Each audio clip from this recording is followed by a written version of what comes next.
नफ्स और शैतान की यही कोशिश होगी कि तू दुनिया के थोड़े से मजे, थोड़ी सी राहत, थोड़ी सी लज्जत को तो सामने रखे, इनसे मुतासिर भी होता रहे, इनके पीछे भागता भी रहे, इनके पीछे पागल भी होता रहे, लेकिन आखिरत की लज्जतें, आखिरत की इनफिनिट लाइफ की बादशाहत तुझे फील ना हो, तू उसका यकीन ना करे। और जब तू यकीन नहीं करेगा तो तू उसके लिए कोशिश भी नहीं करेगा, मेहनत भी नहीं करेगा, तुझे सब झूठा झूठा लगेगा। लेकिन अल्लाह के वादे सच्चे हैं भाई।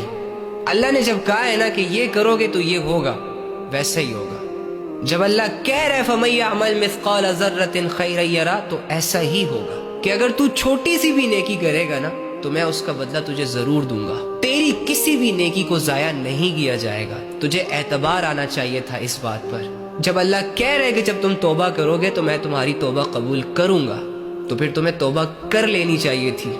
जब अल्लाह कह रहे कि मुझ पर अगर भरोसा करोगे तो तुम्हारे भरोसे को टूटने नहीं दूंगा, तो फिर तुम्हें कर लेना चाहिए था अल्लाह पे भरोसा। जब अल्लाह कह रहे वमल हयातुद दुनिया इल्ला मताउल गुरूर, दुनिया की जिंदगी धोखे के सिवा कुछ नहीं है, तो तुझे समझना चाहिए था इस दुनिया को धोखा। और इंसान अपने आप को धोखों के हवाले नहीं करता, अपने आप को धोखेबाज लोगों और धोखों से सिक्योर रखता है। ये उसकी अक्लमंदी होती है। लेकिन एक तरफ तो आप बहुत बड़े मैच्योर हैं, दूसरी तरफ आपने बहुत बड़ी बड़ी डिग्रियां ले ली, और तीसरी जानिब आपको अल्लाह रब्बुल इज़्ज़त की ये बात ही नहीं समझ आ रही। दुनियावी लिहाज से डॉक्टर बन गए, पायलट बन गए, इंजीनियर बन गए, फिलोसोफर बन गए, लेक्चरार बन गए, 2.5-3 घंटे के लेक्चर दे रहे हो अपने फील्ड से रिलेटेड, लेकिन अल्लाह की छोटी सी बात तुम्हें समझ नहीं आ रही। अल्लज़ी खलक़ल मौत वल हयात लियब्लुवकुम अय्युकुम अहसनु अमला, कि मेरे बंदे, अल्लाह ने ये जिंदगी और मौत इसीलिए बनाई, इंसानों को पैदा करना और फिर मार देना, ताकि अल्लाह देख सके कि तुम में से कौन अच्छे अमाल करता है। अब जब अल्लाह तुम्हारे अच्छे अमाल देखना चाह रहा है, वो द हेल आर यू कि तुम अल्लाह रब्बुल इज़्ज़त को वो दिखाओ जिससे अल्लाह ने मना किया। और अगर दिखाओगे तो नुकसान किसका होगा? अल्लाह का। अल्लाह तो बेनियाज है।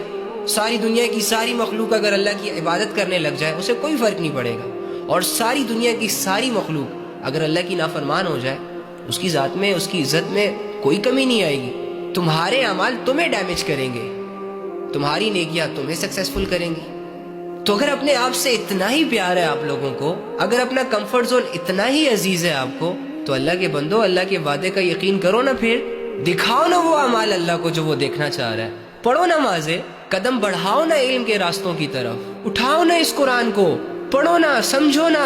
मुश्किल मुश्किल क्यों कह रहे हो? क्या मुश्किल है इसमें? जिसने तुम्हें बनाया, जिसने तुम्हें पैदा किया, वो तो कह रहा है कि मैं इंसान पर ऐसा कोई भी बोझ नहीं डालता, मैं इंसान को किसी भी ऐसी रिस्पॉन्सिबिलिटी के हवाले नहीं करता जिसको वो पूरा ना कर सके, जिस बोझ को वो उठा ना सके। तो फिर वो फराइज आपके लिए कैसे मुश्किल हो सकते हैं जो अल्लाह ने हर इंसान पर फर्ज कर दिए? क्या अल्लाह की उस बात का यकीन नहीं तुम्हें? मेरी जान, तुम मैदान जंग में हो, जंग लड़ रहे हो,